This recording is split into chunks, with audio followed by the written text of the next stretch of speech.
Como eu falei pra vocês, né, só pra vocês me conhecerem um pouco, eu tô lá na liderança, então, lá na igreja de Taubaté. Me casei, acabei nessa jornada, me casei com o filho do Leandro, que a gente era muito amigos, né? Quando eu cheguei na igreja, eu me converti, tipo, eu fui lá visitar a igreja só pra ver. Falei, Deus, eu já fui numas igrejas evangélicas, sei que esse pastor vai falar que eu vou pro inferno com a vida que eu levo, que eu tenho que me arrepender, mas já tentei, eu acho que eu nasci pra ser muito louco mesmo. Calma aí. Tira essa, Tiagão. Porque vai umas fotos lá muito ruins, assim. Aí tem que fazer isso aqui. Aí o que eu fiz no meu plano? Falei, Deus, porque eu já fui numa outra igreja uma vez que eu ficava com uma menina lá do louvor. Não entendia nada, não tinha nenhum temor, nenhuma integridade. Mas algum dia eu fiquei emocionado lá com a coisa do pastor. Falei, cara, eu vou parar de falar. Eita, sai, Satanás. É todas essas turbulências para pregar essa mensagem. Sério, eu fico gago, as coisas dão errado, mas vai dar certo. Aí eu falei, escutei o discurso do pastor, pensei, vou parar de falar palavrão, cara, eu vou ter uma vida boa, eu vou parar de usar droga. Cheguei em casa, joguei fora minhas drogas. Joguei, foi assim, esvaziei os pininhos de cocaína, passou na descarga e já falei, nossa, que preju. Já me arrependi na hora. Já peguei a bicicleta e falei, Deus, perdão, Deus, mas não tem como fazer. E eu lembro um dia que eu peguei assim um pino, eu fiquei cheirando, falei, Deus, foi mal, mas não tem, é muito bom isso aqui. Mas eu não tinha nenhum tipo de convencimento do Espírito. Então esse dia que eu fui visitar a Poema, cheirei cocaína assim, estiquei lá 1 grama, cheirei, sentei na cadeira, fui ver, falei, quero ver se o cara me convence mesmo que... E eu fiquei esperando um homem me convencer, mas não me convenceu de nada, mas eu senti um tipo de um toque de Deus assim, que eu nunca mais usei nenhuma droga, nunca mais fiz nada, eu nem fui internado, eu tava viciadão, cocaína, só não morri porque eu não tinha dinheiro pra ficar cheirando tantos que eu gostaria. Mas eu cometia lá uns pequenos delitos, então ficava usando droga. Fui visitar a Poema nessa época. Então, de alguma maneira, eu comecei a ficar firme. Às vezes o Leandro me mandava mensagem. Como que foi mesmo? Eu não lembro a história toda. Sei que às vezes ele me ligava e eu falava, nossa, o Leandro me ligando, o pastor lá que prega pras pessoas. Eu falei, oi, Leandro. Oi, querido, e o que você achou do culto? Eu falei, bom, achei legal. Cara, eu vou pregar numa igreja, tá fim de dia? Eu falei, vamos. Então comecei a ir, daqui a pouco a gente tava muito amigos. Ele viajava o Brasil pregando, então eu ia lá junto, vendia livros, carrega mala, um monte de coisas. No meio do caminho, me apaixonei pela filha dele, que é Lilian, que a gente casou. Inclusive tá grávida, de 6 meses já, minha filha se chama Catarina. E eu amo, é o nome da minha filha, porque é a coisa que eu mais... Como eu disse pra vocês, né? Prometo, como parte da liderança da Poema, se você congrega nessa casa, algum dia você vai ficar triste. Frustrado, alguma coisa vai acontecer. Decepcionado você não fica, porque eu já tô te avisando que vai acontecer.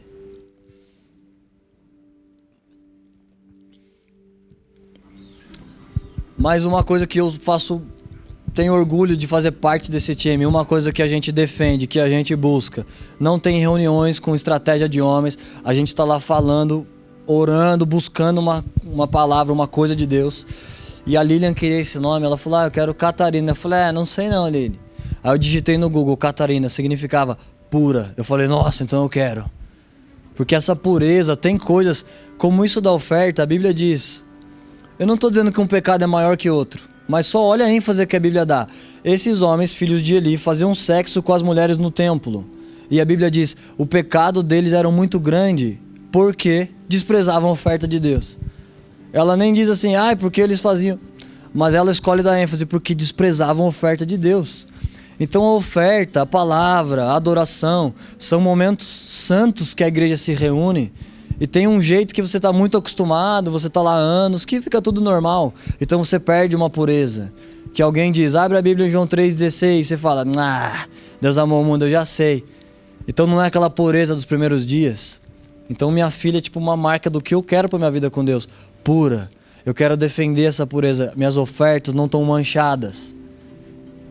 Deus que me esquadrinha, né? Mas eu tô lá me esforçando para isso.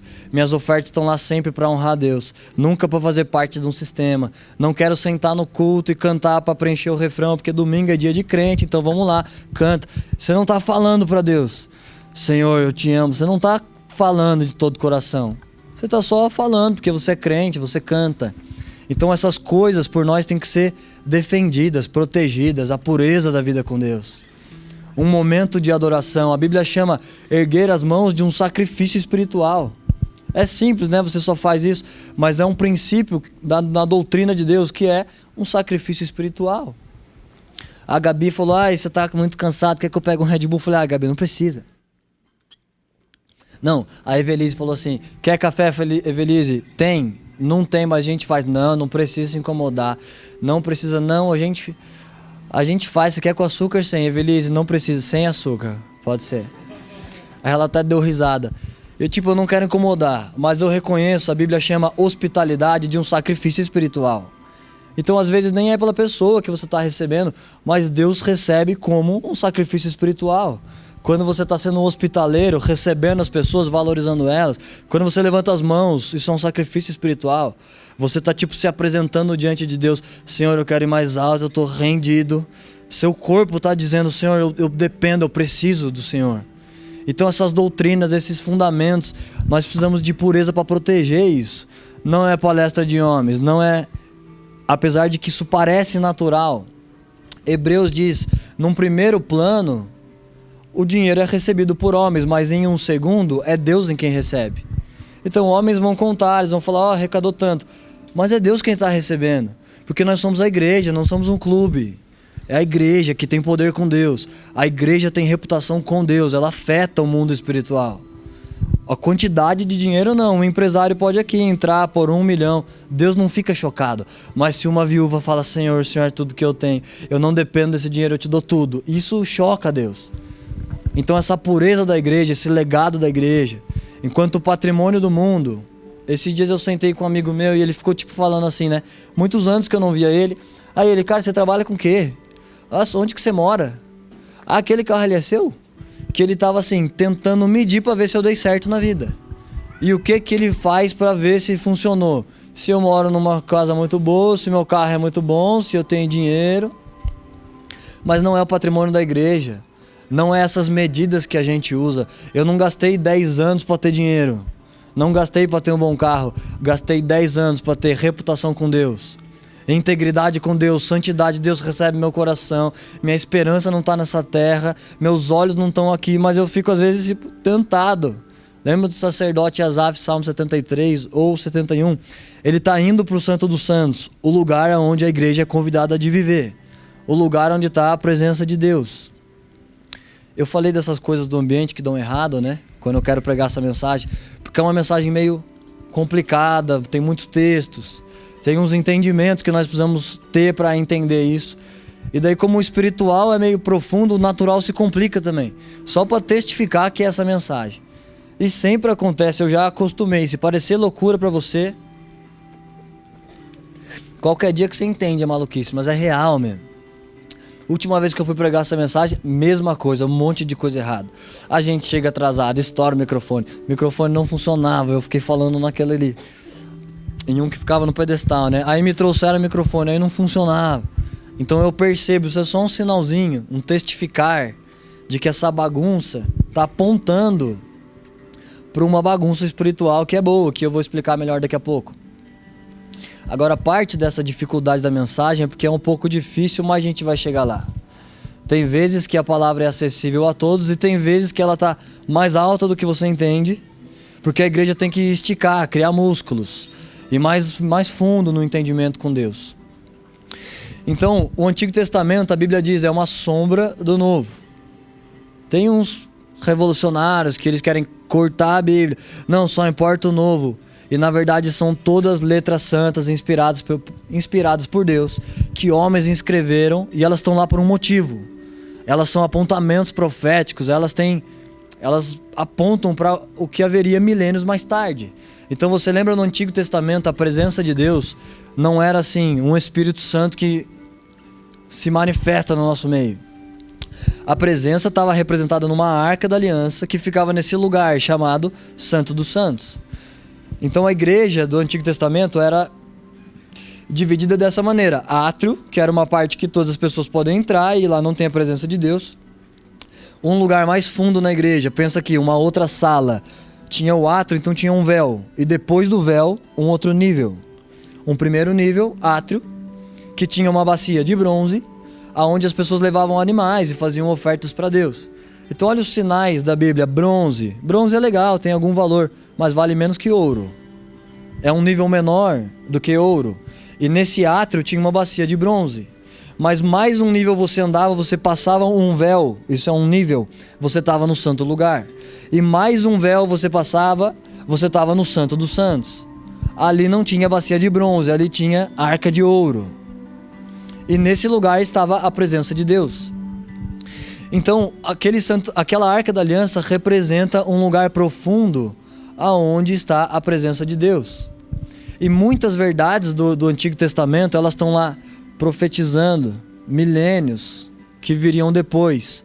Então hoje a igreja tem na mão sombras e luzes. Por exemplo, um cara me falou: cara, como é que eu sei que a Bíblia é certa? Porque a Bíblia tem quantos livros? 66. Mas e a católica? Como que eu vou saber qual que é a certa? E eu não quero falar mal da católica, leia o que você quiser, mas só tô contando essa história que eu falei pra ele. Eu falei: mano, sabe um sinal que dá pra você entender? No Antigo Testamento tinha uma única fonte de luz na igreja, que era o candelabro. E alguma vez, né, eu lembro, eu estudei numa escola adventista, a ideia do meu pai era: esse menino é meio desmiolado, desconcertado, vamos enfiar ele na religião, quem sabe ajuda. Me pôs numa escola adventista, mas todos os pais pensavam a mesma coisa. Então a gente cheirava junto no banheiro, fumava lá na quadra, porque era todos os tranqueiras juntos na sala. E eu ganhei uma Bíblia lá no Adventista e enfiei na minha mochila, né? Até a 6ª série eu tinha mochila escolar, depois disso nunca mais nem levei. Mas enfiei a Bíblia na mochila, a Bíblia ficou lá em casa. Um dia cheirei muita cocaína, não tinha o que fazer, não tinha nenhum livro, eu peguei e falei: vou ler isso aqui pra ver. Comecei a ler a Bíblia. E falei: nossa Deus, isso aqui não é possível que o Senhor... Que monte de coisas chatas. Que o Senhor diz para Moisés: Moisés, a Arca da Aliança é tantos metros, é de ouro, querubim desse lado, querubim do outro lado. Dentro dela põe tábuas, põe pães, um monte de regras. E eu falei: nossa, essa coisa de Deus é meio chata. Olha o tanto de regras que os caras tinham que fazer para agradar a Deus. Agora hoje, olha a parte das regras. Deus disse para Moisés: Moisés, no candelabro é assim, do lado esquerdo vão ter 27 enfeites, do lado direito 39 enfeites. Deus disse isso para Moisés. O candelabro era a única fonte de luz para a igreja. Ou seja, estava escuro, mas você vinha assim com o candelabro, então você enxerga. E nessa fonte de luz tinham que ter obrigatoriamente de um lado 27 enfeites e do outro 39. Então olha como isso é uma sombra, isso aponta para os dias de hoje. A igreja tem uma única fonte de luz. Não é política, Bolsonaro não vai salvar a terra. O único filtro de a gente ver as coisas não é o discurso de alguém. Lá na minha cidade tem uns 2 prefeitos lá concorrendo, e coitado, o cara é íntegro, bonzinho, mas ruim de eloquência. Não sabe responder, toma enquadro da menina que é ótima de eloquência, ótima de discurso, mas não tem integridade, não tem moral. Então, os politicamente corretos que não usam esse filtro, eles usam esse filtro aqui, o que os olhos veem, dizem: ah, se o cara não tá preparado, o cara não pode ser prefeito. E ela tá com um monte de eloquência dela. Que nem a eloquência do Dória. Bom pra caramba de falar. Ah, eu não queria falar de política pra vocês, não. Eu nem entendo muito, eu só sei que eu olho pra essa fonte de luz que ilumina o mundo e eu vejo que tá errado. Esse cara não ama a igreja, ele trabalha pro anticristo. Então a Bíblia é a única fonte de luz da igreja e ela tem 27 livros de um lado, Novo Testamento, 39 livros de outro lado, Velho Testamento. O candelabro, Deus disse para Moisés: Moisés, você pode não saber agora, mas eu estou montando um povo que eu vou chamar raça eleita, eu estou treinando esse povo.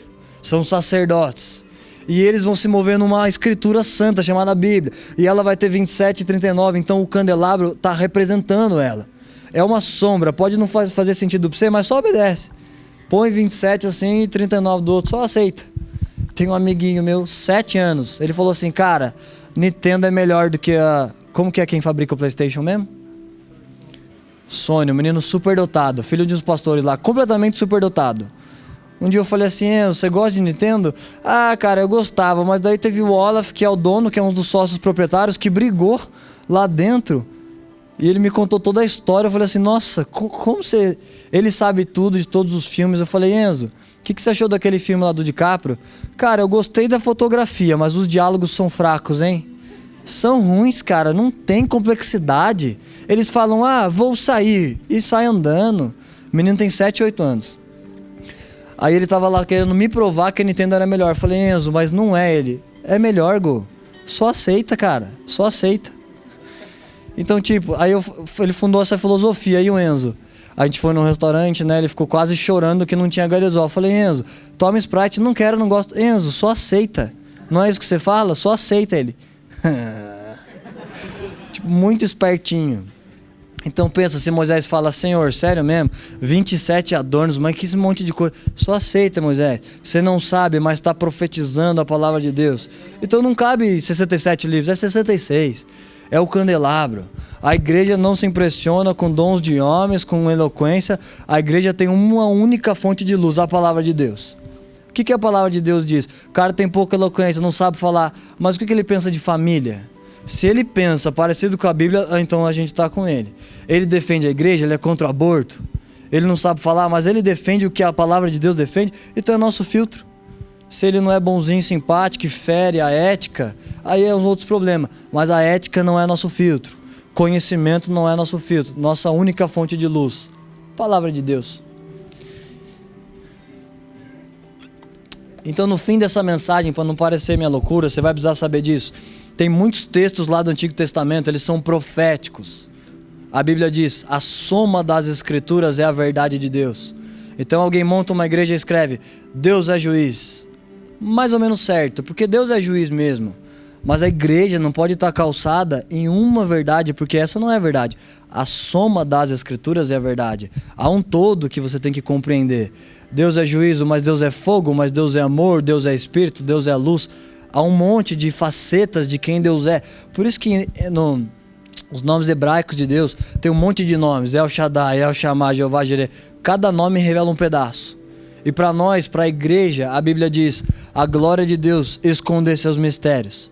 A glória dos reis, desvendá-los. Quando a gente chama Jesus Rei dos reis e Senhor dos senhores. Rei de reis é o que ele é. De que reis ele é rei? De nós, da igreja. Nós somos esse reinado, essa família real na terra, que se chama igreja, da qual ele é rei. Então a nossa glória não é dinheiro, carro, casa. Nossa glória é descobrir os mistérios de Deus. É crescer espiritualmente, é ter qualidade com Deus.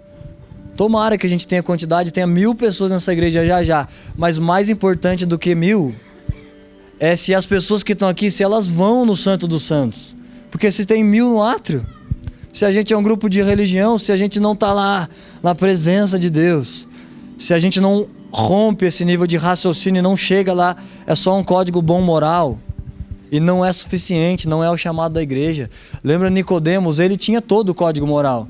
Senhor, não mato, não roubo, não faço mal para ninguém. Inclusive, sou mestre de mestres. Nicodemos era mestre de mestres. Ele disse, Senhor, eu sei, o Senhor está fazendo os milagres. O que eu faço para entrar no reino? O que eu faço para fazer parte do reino que você está anunciando? Na ética moral da sociedade, Jesus deveria dizer, nada, Nicodemos, porque assim, eu vou morrer, mas eu vou morrer pelas pessoas para elas serem boazinhas e fazer como você, vem na igreja, prega. Se você é líder de líderes, você não mata, você não rouba, você não traz sua mulher, não precisa fazer nada, você está no reino, Não, porque essas coisas aí um coach consegue fazer. Consegue te dar performance financeira, consegue te fazer ser confiante, você não traz sua mulher, você treina, governa a sua vida, você ensina pessoas. Então o chamado da igreja não é um bom código moral. Faz parte, mas não é. Porque Jesus disse para Nicodemos, nasce de novo então, Nicodemos. Então por que ele tinha que nascer de novo se ele era líder de líderes? Por que pessoas que pregam, leem a Bíblia, elas cantam, elas vão dizer, Senhor, nós pregamos no seu nome, escrevemos livros, estávamos aí nas nações, pode abrir que chegamos aqui no céu. Jesus vai dizer, não, eu nunca nem conheci vocês. Eles fizeram parte de religião, Babilônia, não glória de Deus. Eles não estavam interessados em chegar lá. Não era a presença de Deus, era só, querido, nós somos evangélicos, graças a Deus. Só uma reputação entre pessoas. Não uma coisa que afeta Deus. Por que eu estava falando isso? Isso aí sempre acontece. Eu estou falando uma coisa e eu perco, eu esqueço o que eu estava falando. Eu não sei se é sequela ou se faz parte da minha personalidade mesmo. Que parte que eu tava falando, gente? Oi? Nicodemos. Ah, tá. Então vê, Jesus não foi objetivo com várias dessas pessoas. Nós somos homens humanos, então a gente quer práticas. Quer ser de Deus? Faz isso aqui, isso aqui, isso aqui. Ora, prega. Mas esses caras oram, eles pregam e Jesus não conhece eles. Mas a gente quer uma lista prática para andar com Deus, mas eu não tenho uma lista prática. Jesus não deu lista prática para Nicodemos. Pensa a prática de Jesus com os discípulos. Lembra bem a cena. Jesus chega na praia, os discípulos estavam lá pescando, Jesus diz: vem meu povo, vou fazer vocês pescador de homens. Os caras eram pescadores de peixes. Jesus não explica mais nada, não fica tentando convencer eles. Eles só dão as costas para os pais e começam a seguir esse homem, que ele não sabe quem é, que não tem nenhuma teologia. Inclusive esse que era o desafio dos fariseus, porque os fariseus diziam: esse aí não é o Messias não. Não, porque esse daí, filho de José carpinteiro, a gente conhece ele. Nasceu lá na manjedoura, cresceu aqui, era muito comum para ser Deus. Ele era filho de José carpinteiro. A linha religiosa, o filtro desse olho não deixaram eles ver que Deus se escondeu num homem comum. Em um menino, quando ele tinha lá 12 anos no templo, quando ele tinha 30, ainda era muito jovem ainda. Agora Nicodemos reconheceu, falou: Senhor, eu estou sabendo, eu estou sentindo, o Senhor é do reino, né? O que eu faço para entrar? Jesus dá um comando espiritual, nasce de novo. Não é prático. Jesus disse para os discípulos: vinde a mim, me segue, vou fazer pescador de homens. Não é prático. O jovem rico fala: Senhor, o que eu faço? Eu já estou obedecendo os mandamentos, o que me falta? Jesus não diz: ah, cara, falta nada, você é bonzinho, rouba ninguém, ajuda na igreja, faz os mandamentos, vai no culto. Não, tá tranquilo, é mais isso daí mesmo. Jesus diz: não, vende tudo e me segue. Mas não é a fórmula, você não tem que vender. Mas por que Jesus disse isso para ele? Por que Jesus disse para Maria, para Marta: Marta, você está preocupada com um monte de coisa, né? Mas uma coisa só é necessária. Vê como são pistas, soma das escrituras que estão apontando para uma coisa mais alta do que religião, mais alta do que código moral, mais alta do que serviços. Porque Marta estava servindo Jesus, ela estava lá e ela falou: Jesus, não te incomoda que eu estou aqui fazendo as comidas e a Maria está aí no seu pé chorando? E Jesus diz: Marta, você está preocupada, né? Está ocupada com muitas tarefas enquanto uma coisa é necessária. E ela escolheu a melhor parte. Vê como tem uma parte melhor, tem um nível mais alto para a igreja. Tem um átrio que é bom. Lembra a vontade de Deus? Ela é boa. O átrio é bom, tem uma bacia de bronze. Você vai lá levar um animal, o sangue dele vai cair na bacia e você vai ser perdoado do seu pecado. Isso é bom. Mas tem uma vontade mais alta, a vontade agradável. Boa, agradável e perfeita. Essa é a ordem. Não é uma redundância, mas são níveis. Onde o Romanos está dizendo: a vontade de Deus é boa, agradável e perfeita, é o nível mais alto. Maria escolheu um nível mais alto, a melhor parte. Tem uma parte boa, servir na igreja, vim, mas tem uma parte melhor, mais alta do que átrio, a vontade agradável. É bom estar lá, mas Deus se agrada de você. Vem um outro nível, santo lugar. E tem uma vontade mais alta que a vontade perfeita, um outro nível, santo dos santos. E a jornada da igreja é percorrer esses níveis. Não é só que você é salvo, para de usar drogas, mas você percorre esses níveis. Lembra os batismos? Um dia você se batizou nas águas. Isso é uma doutrina da Bíblia, não é uma invenção, um pacto de homens, é uma doutrina da Bíblia. Mas ela se chama, está em Hebreus 6, doutrina de batismos, porque tem mais do que um, são 3 batismos. Batismo de águas, esse é um nível, é bom, mas tem um batismo mais alto do Espírito, onde os frutos do Espírito começam a ser impressos no seu coração. Você não pensa mais como todo mundo pensa, as pessoas querem glória de homens, carro, casa, você não quer. Você quer a glória de Deus, você quer se relacionar com Deus. Isso é o Espírito de Deus te batizando, te dando frutos do Espírito. E um nível mais alto, batismo de fogo. Então tem níveis disponíveis para a igreja. E sempre que Deus me deixa, eu quero influenciar, falar desses níveis para a igreja. Porque é o nosso chamado, percorrer esses níveis com Deus. Avançar, átrio. Então tudo bem, você está lá no átrio. Você vai lá caminhando, Deus te perdoa do seu pecado. Mas vamos mais fundo. Aonde agora você é um sacerdote, porque aqui só entram sacerdotes. No átrio entra quem quiser, Mas no santo lugar só entram sacerdotes. E no santo dos santos só entra um nível mais alto de sacerdotes, sumos sacerdotes. E é exatamente a linhagem que nós pertencemos, a linhagem de um sumo sacerdote, Jesus. Então nós podemos entrar. Não tem uma mensagem mais importante que eu poderia pregar ou falar para vocês. Gente, vamos evangelizar, tocar a terra, vamos trabalhar mais, vamos cuidar da igreja. Tudo isso é importante, efeito colateral, mas a melhor parte é estar aos pés de Jesus. A melhor parte, defender a pureza da igreja. A igreja é pura, a igreja não faz piada de moralidade, a igreja não faz isso, nós somos a igreja. A igreja é santa, a igreja não mente, a igreja é íntegra.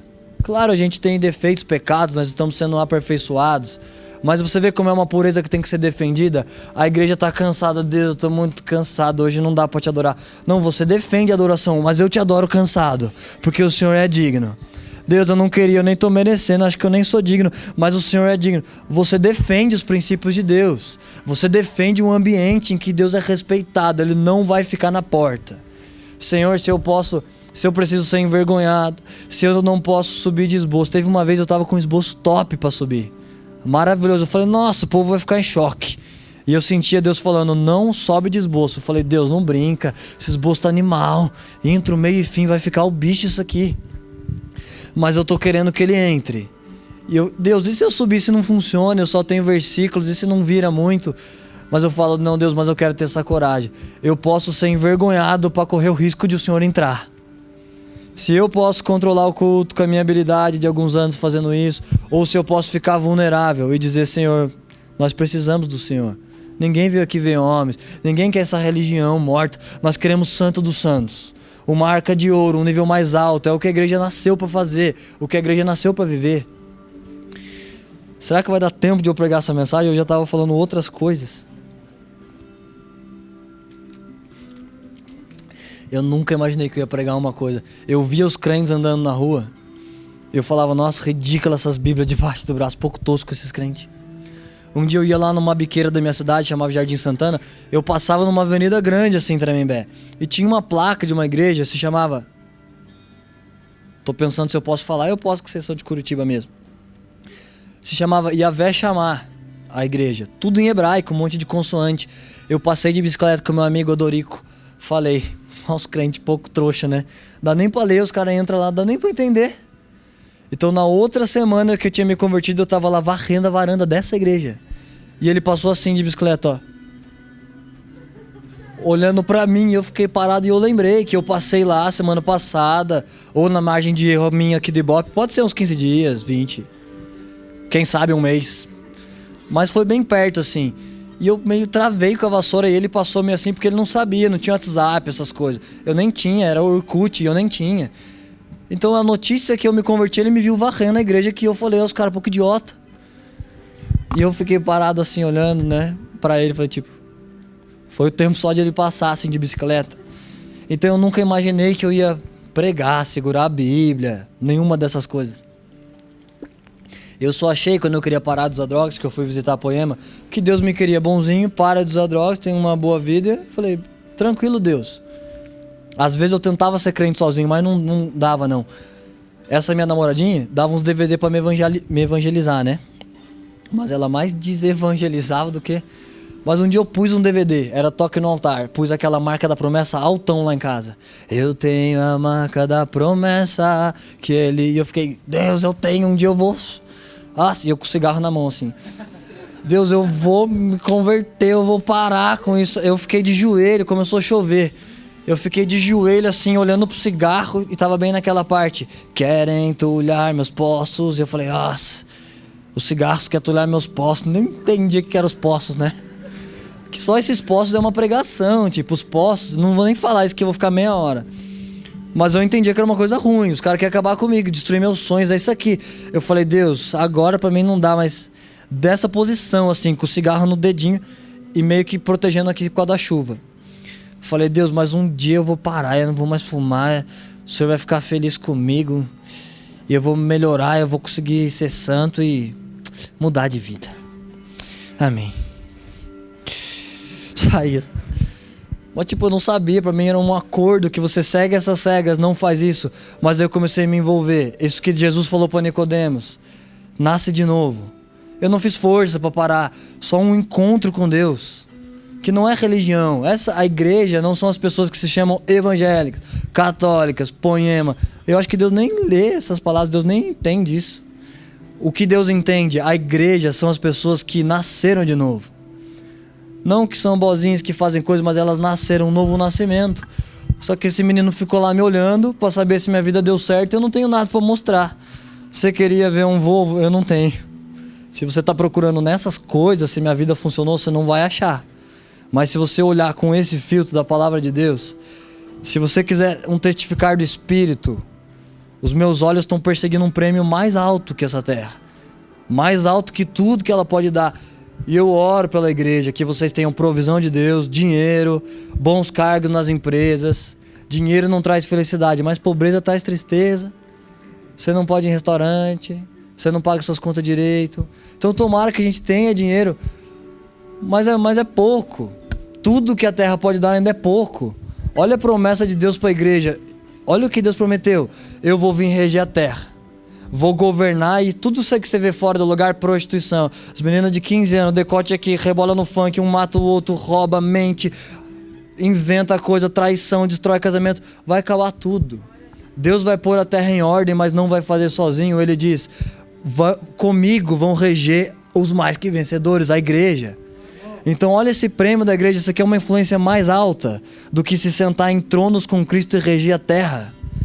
Quantos milhões são mais altos do que isso? Qual reunião de Curitiba é mais importante que essa? Aonde o povo de Deus, o evento mais importante da terra, um espetáculo, que os anjos estão assistindo, demônios estão assistindo, a igreja. A noiva de Deus é o espetáculo da terra, tudo o resto é coadjuvante. Só o que importa para Deus é que essas aflições, que essas dificuldades, como a igreja está reagindo, o quanto a igreja está protegendo a paixão, protegendo o amor, enquanto os tempos difíceis assombram a terra, a igreja está defendendo.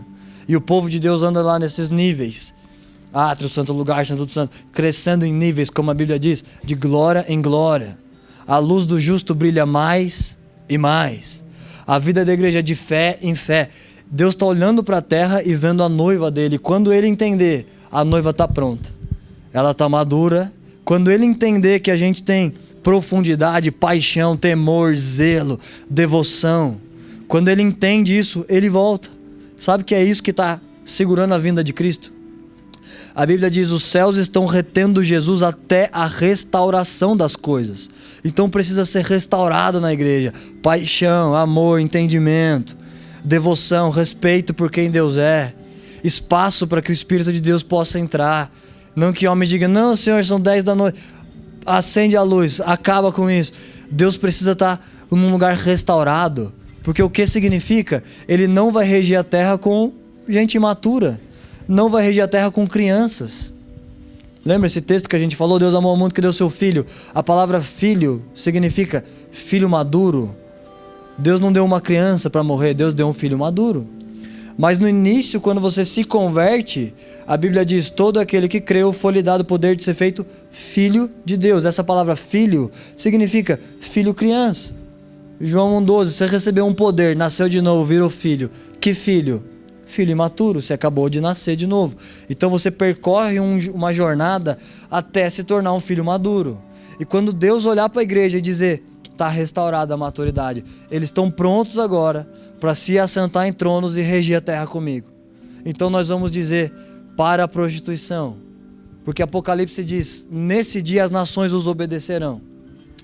Então a gente até influencia a terra, não joga lixo na rua, governa a terra, dirige direito, dá seta, não xinga sua mãe, respeita, mas as pessoas não obedecem a gente. Posta lá no Facebook, gente, defendam suas famílias, suas esposas, porque a mulher, ela é a glória do homem. A glória do homem, segundo a nossa fonte de luz, não são bens, carros e mansões. O homem não é glorioso por causa disso. Segundo a nossa fonte de luz, a mulher é a glória do homem.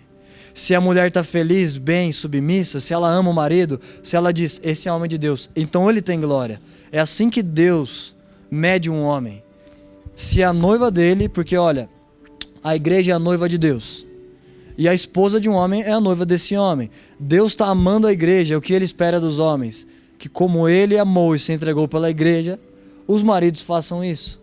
Então é assim que Deus mede o sucesso de um homem. Ah, ganha R$2.000, Deus não está se importando com isso. Deus se importa se a mulher tem integridade, se ela ama a Deus, se o governo da casa protege não só as finanças, mas protege o ambiente espiritual no lar deles, é o que Deus está olhando.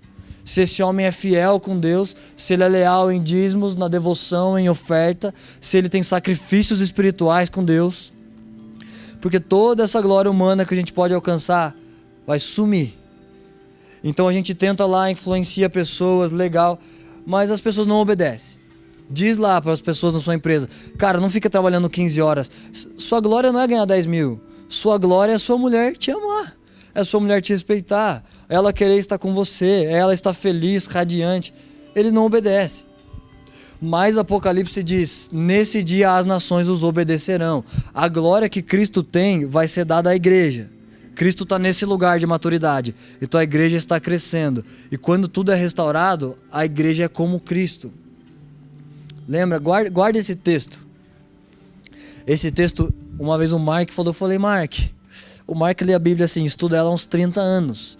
Eu falei, Mark, tem um versículo na Bíblia que diz assim, amados, ainda... Aí ele me interrompeu, ainda não somos o que haveremos de ser, mas quando ele vier, seremos. Porque o veremos como ele é. Olha esse texto, está dizendo, a igreja ainda não é o que haverá de ser.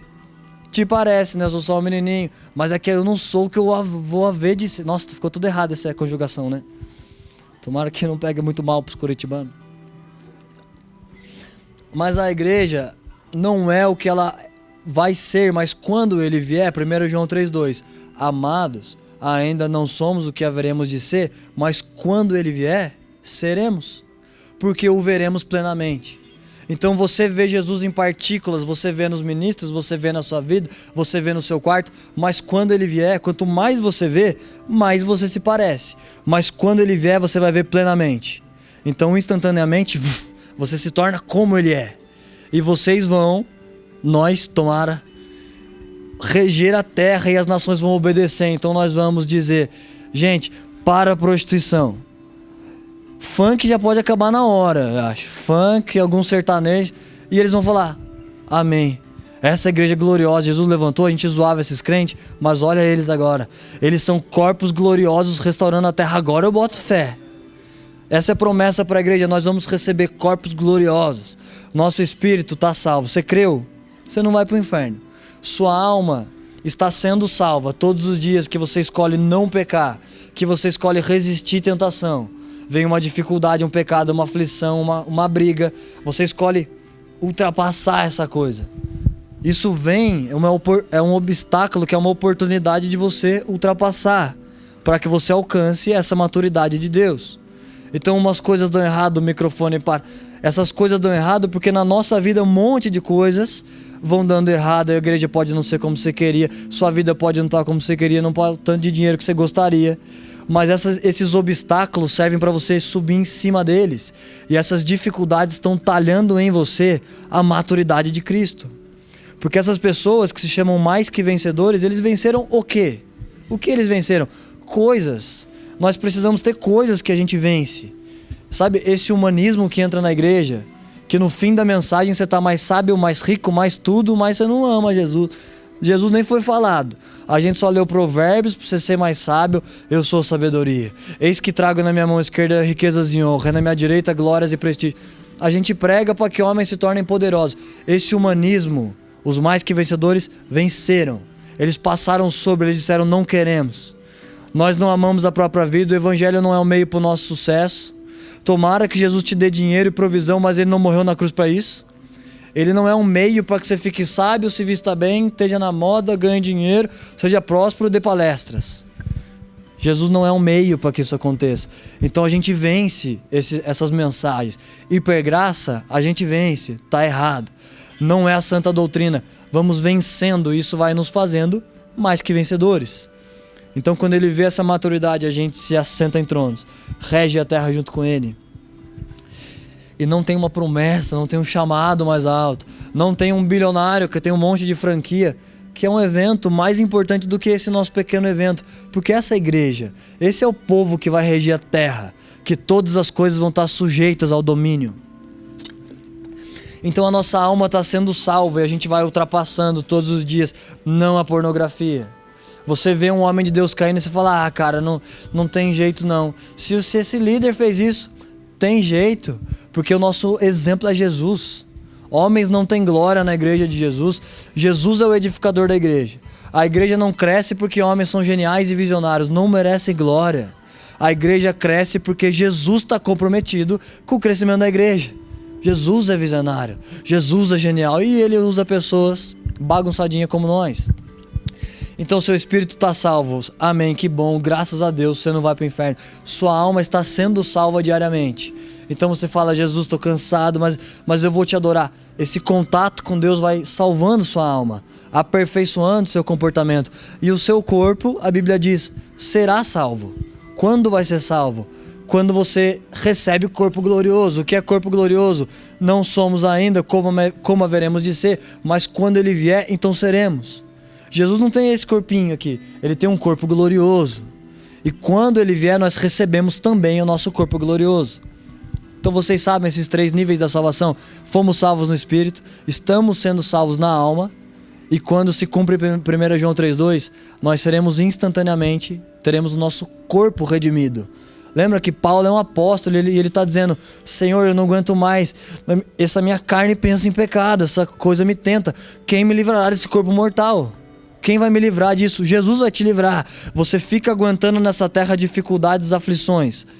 E as nossas leves e momentâneas aflições, Pedro diz isso, não podem se comparar com a glória que há de vir. Então você vai enfrentando aflições, heresias, pecados, tentações, dificuldades. E essas aflições vão talhando em você a noiva madura de Deus. O povo de Deus que está pronto para governar com Ele. Que oração, Lio? Só para me saber mais ou menos. Tá. Então nesse dia que a gente recebe o corpo glorioso, acabou a tentação. Você não chora, você não se cansa mais. Imagina, você não se cansa. Você agora é como Jesus. Você não dorme, você é ilimitado. Nesse dia sim, nós não somos ilimitados. Você ora, eu já orei por umas ressurreições, não ressuscitou. A gente se move no Espírito de Jesus, mas às vezes não acontece. Às vezes você ora e não acontece, porque nós somos limitados. Mas quando Jesus vier, não há mais limites. Você só ordena e coisas acontecem. Você só diz, seja curado. E 100% acontece, corpo glorioso. Nós somos 100% como Jesus é. E o chamado da igreja é percorrer nessa terra como peregrinos até alcançar essa recompensa. Essa é a maior recompensa que nós estamos conectados. A igreja vai. Esse evangelho vai te fazer ferro a fio, ferro. Você vai mudar o comportamento. Você vai ter mais entendimento bíblico, mais sabedoria. Dons vão ser dados a você pelo Espírito Santo. Pessoas vão te reconhecer, te elogiar, vão dizer, nossa, você é uma bênção. Mas nada dessas coisas é a recompensa que nós estamos procurando. A recompensa é, eis que venho cedo e trago comigo o galardão de vocês. A nossa recompensa está com Jesus. Nossa, e quando eu não era crente, um dia eu estava lá tomando cerveja na esquina da casa dessa minha namorada, dessa menininha. Nossa, Deus. Às vezes eu sou gago. Dessa menininha que eu ficava lá, eu tava na calçada tomando cerveja e começou a tocar aquela música assim, lá na casa da crente, bem alto. Como que começa aquela do chão vai tremer? Quem conhece aquela música? O chão vai tremer. Faz assim, só pra me saber o quanto de crente que tem aqui.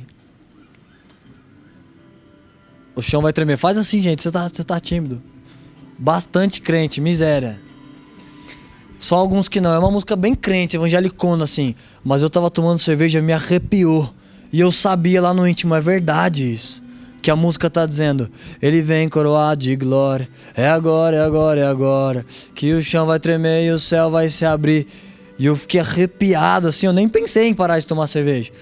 Mas lá eu falei, nossa, é verdade. Eu sabia no meu espírito, é verdade. Vai ter esse dia que o chão vai tremer, o céu vai se abrir. Ele vem coroado de glória, ele vem revestido de branco. É agora, é agora, é agora que o chão vai tremer e o céu vai se abrir. Então ele vem nesse cavalo branco e ele traz com ele nossa recompensa. E olha a recompensa da igreja para quem é. A Bíblia diz, homens, e eu vou terminar aqui, homens que não amaram a própria vida. Homens que não tinham a marca da besta nem nas mãos e nem na mente. Deixa eu te falar uma coisa dessa marca da besta. A marca da besta é 666. Na Bíblia, você sabe simbolismos, a gente falou de Antigo Testamento. Há coisas proféticas, nada na Bíblia está lá por acaso. Então 6 é o número do homem. Lembra, a Arca da Aliança era a presença de Deus. Então Davi, que é um coração segundo o coração de Deus, ele é o rei que se importa com a presença de Deus. Para Davi não tá bom ter o reinado e não ter a presença de Deus. No Salmos 30, Davi diz assim, eu pensei na minha alma, agora sim. Olha o tanto de perreio que Davi enfrentou. Lutou com um urso-leão, era um pastorzinho lá de ovelha escondido, cheio de dificuldades, mas um dia ele é rei de Israel. Tem poder, fama, dinheiro.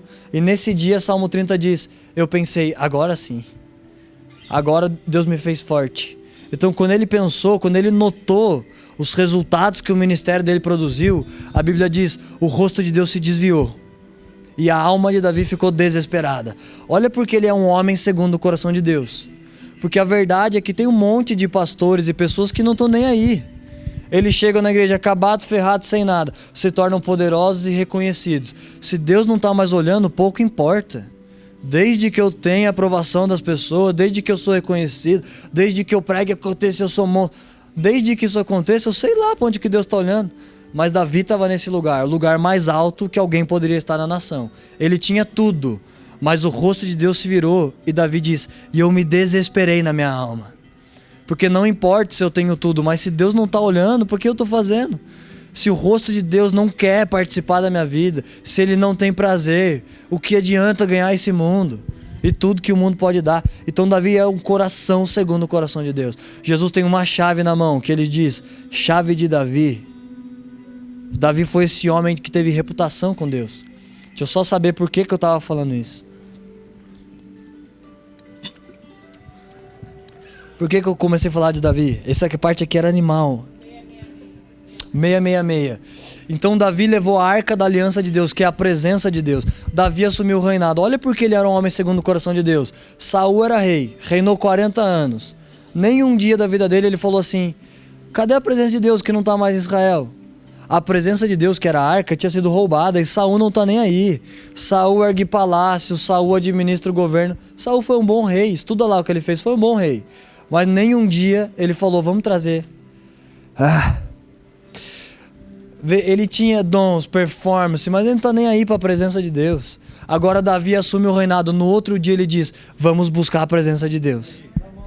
E ele põe lá a presença e olha o que Davi fazia. Ele dava 6 passos e no 7º mata 400 bois. Davi gastou milhões para ofertar para Deus. Vê como não é religião, é devoção.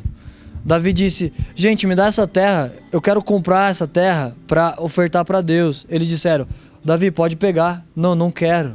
Eu não vou dar ao Senhor algo que não me custe nada. Tem que custar, você está dando seu sangue, é o princípio de reis. Dos reis que somos nós, a igreja.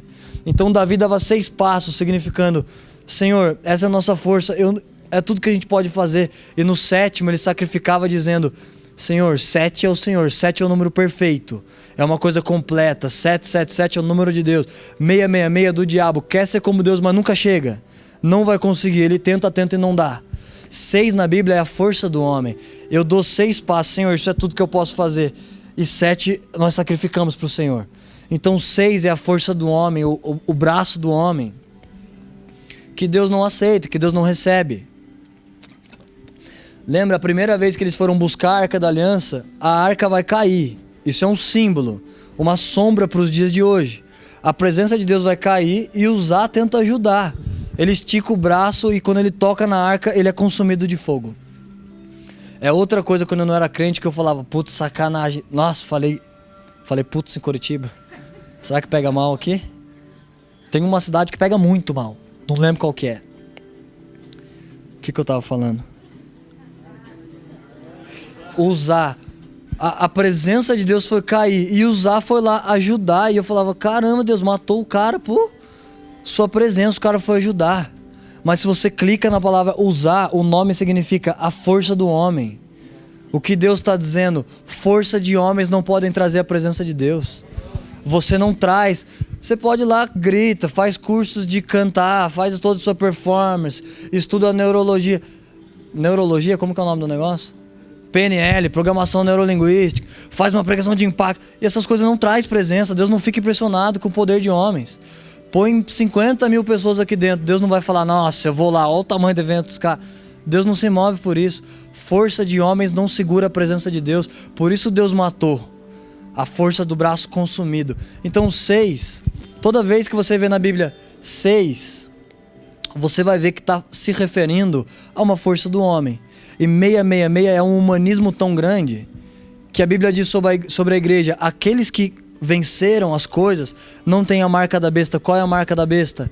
Nem nas mãos, nem na mente. Marca da besta é a força do homem nas suas obras nas mãos.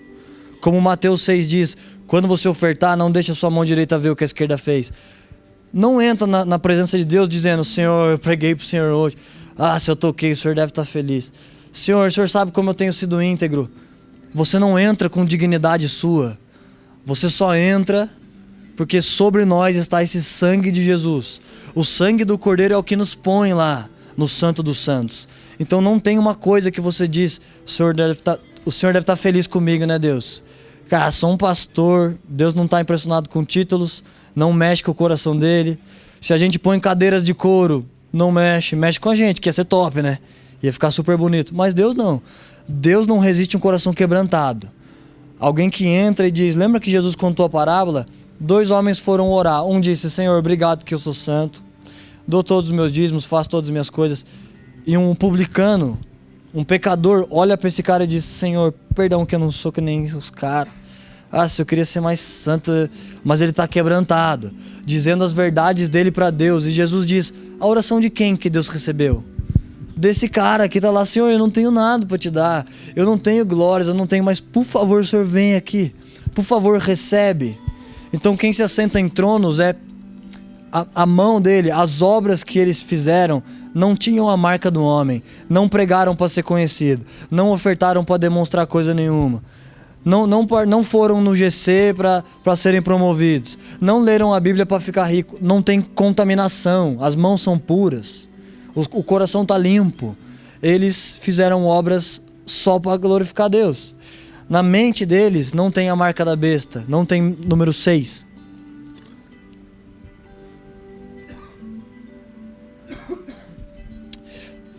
Isso aqui é para mim parar de falar que Deus está fazendo.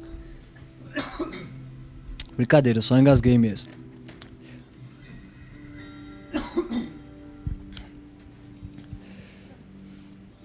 A gente não fica... Nossa, Deus. A gente não fica espiritualizando tudo. Ah, Deus que fez. Mas essas coisas são tipo... Essa minha tosse não. Mas esses ambientes de confusão, de coisas que dão errado, são sinais. Você vai medindo. Como igreja espiritual, você vai vendo o que está rolando. Você vai examinando. Se você puder ficar de pé e me ajudar a terminar... Então nessa passagem nossa pela terra, nessa obra que Deus começou, e a Bíblia diz, aquele que começou a boa obra vai terminar. Que boa obra é essa? A igreja. Ele está construindo em nós, na igreja, o caráter dele. E no fim, quem tem o caráter dele? Homens que não amaram a própria vida, que não carregaram a marca da besta nem nas mãos, ou seja, as nossas obras não foram para alcançar homens, não tinha força de homens, e nem na mente. A gente não pensava coisas que o fim era nós mesmos. A gente sujeitava, Jesus, nós queremos só te adorar, o que o Senhor tem para minha vida? Eu quero alcançar seu coração, entregar uma adoração pura para o Senhor. Eu não quero ter toda a minha esperança nessa terra, porque a promessa para a igreja é mais alta, não é só dessa terra. Não é de ter 1000 igrejas e tocar o mundo. A promessa mais alta, um dia nós vamos tocar o mundo, assentados em tronos, do lado de Cristo. E quem vai alcançar esse lugar? Pessoas que percorreram níveis, que toparam a maturidade, as aflições, eles venceram. Eles foram vencendo obstáculo a obstáculo, e essas vitórias fizeram deles mais que vencedores. Então, mais que vencedores não são pessoas que aos 30 atingiram o primeiro milhão, pessoas que juntam multidões. Mais que vencedores aos olhos de Deus são aqueles que amaram Jesus mais que a própria vida. Aqueles que fizeram obras para levantar o nome de Jesus, que defenderam, mesmo que o mundo vive de um jeito que Deus nem existe, faz o que quer, mas a igreja não. A igreja não esquece quem redimiu ela. A igreja não esquece que Jesus morreu por nós. A igreja devolve em honra. Obrigado, Jesus. Se você puder fazer isso comigo agora. Jesus, nós te honramos, nós amamos sua presença. Nós somos esse povo que vai carregar o coração de Davi, que te valoriza, que te respeita, que defende sua glória, sua presença. Nenhuma coisa brilha nos nossos olhos mais do que fazer a tua vontade, mais do que te agradar. Eu oro pelos meus irmãos, pessoas que precisam de emprego, de provisão, de restauração no casamento, que todas essas coisas alcancem essas pessoas. Mas nada dessas coisas tem os nossos olhos mais do que o Senhor, mais do que o maior dom de todos, o único que vai permanecer. Todos os dons vão sumir, mas o dom do amor, isso não vai sumir. O dom de te amar, a melhor parte, Santo dos Santos, a vontade perfeita que o Senhor tem para nós. O que eu oro com essa igreja, que o seu Espírito nos conduza a esse lugar agora, aonde a gente só fecha nossos olhos, coloca nossos corpos em um lugar de sacrifício ao Senhor, como sacrifício vivo, e consegue tocar o Senhor, e consegue ser esse povo santo, separado, pessoas como Davi que tocaram sua presença, que te afetaram aí no céu. É isso que nós queremos para essa noite. Essa é a porção reservada para a igreja, pessoas que têm influência com Deus. É o que nós queremos nessa noite, Jesus. Mesmo que a gente pode não saber exatamente como fazer, mas só nos ajuda a ter um coração quebrantado. Nos ajuda a ter essa fome, essa sede de ter influência no mundo espiritual. É o que eu te peço com essa igreja. Que o Senhor nos ensine a andar nesses lugares. Esses são os verdadeiros lugares altos que a igreja anda. Lugares de influência com o Senhor, de paixão, de amor, de devoção, de mover de Deus. Que um toque fresco possa tocar pessoas agora como eu fui tocado um dia. Que regras não mudaram minha vida, religião não mudou, mas um toque do seu Espírito só tirou as vontades de pecado dentro de mim e me fez nascer de novo. Que pessoas possam ser visitadas com esse toque. Não só pelo toque de homens, de pessoas que estão aqui em cima ministrando, mas que elas alcancem do próprio Espírito de Deus a porção que elas precisam para essa noite. A porção que o Espírito dela, mesmo que elas não saibam conscientemente, mas o Espírito delas veio buscar uma porção essa noite. Que elas não saiam decepcionadas, Senhor. Que o Espírito delas alcance um lugar mais fundo em você, através dessa adoração, através dessa devoção. Nos ensina a fazer isso, nos ensina a chegar nesse lugar. É o que eu oro, Senhor, por favor, por favor.